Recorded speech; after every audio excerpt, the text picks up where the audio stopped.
Bienvenue à tous dans notre méditation « Sa grâce nous suffit » qui a pour titre « Ne vous lavez jamais les mains ». Cette parole est certaine. Si quelqu'un aspire à la charge d'évêque, il désire une belle activité. 1 Timothée 3, verset 1.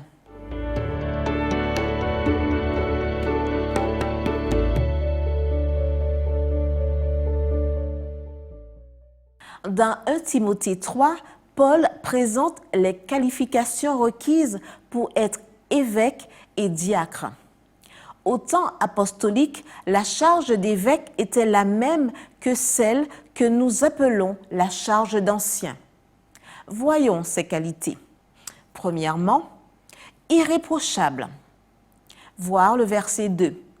Exemple de tout mauvais comportement. Deuxièmement, mari d'une seule femme, voir le verset 2, ne doit pas pratiquer la polygamie, ni le concubinage, ni l'adultère. Troisièmement, tempérant, voir le verset 3.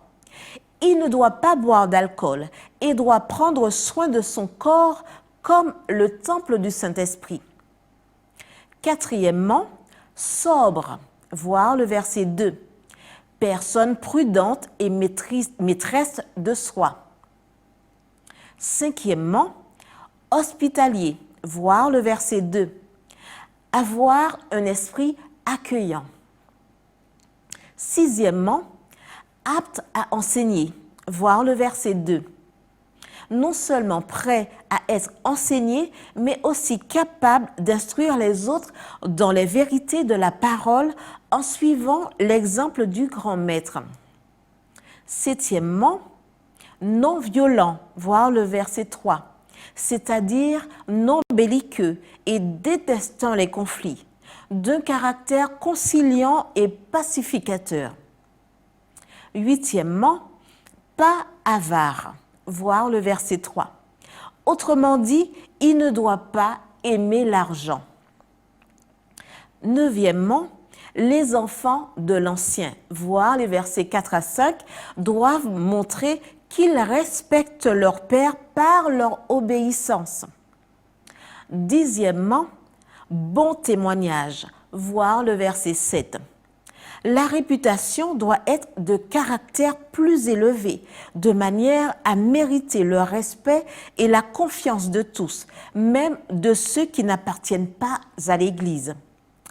Un chef religieux est le représentant de Dieu et cela ne peut pas être atteint que par la grâce, la puissance de Dieu et une vie entièrement engagée envers le Christ et la mission. Les autorités sanitaires recommandent de se laver les mains fréquemment car c'est indispensable pour préserver la santé.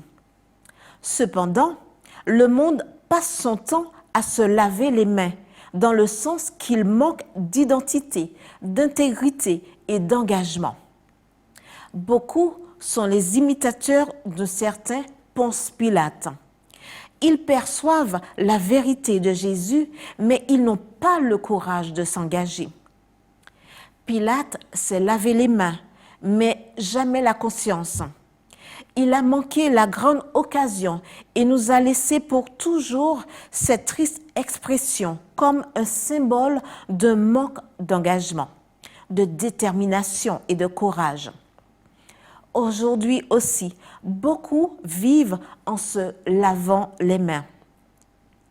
Ne nous lavons-nous pas les mains quand nos vies ne reflètent pas les qualités énumérées par Paul dans ce chapitre? Ne nous lavons-nous pas les mains quand notre vie n'est pas construite dans la communion et consacrée à la mission? C'est pourquoi, alors que nous appliquons l'ordre de l'Organisation mondiale de la santé, l'OMS, de nous laver constamment les mains, appliquons l'ordre du merveilleux Sauveur OMS et ne vous lavez jamais les mains.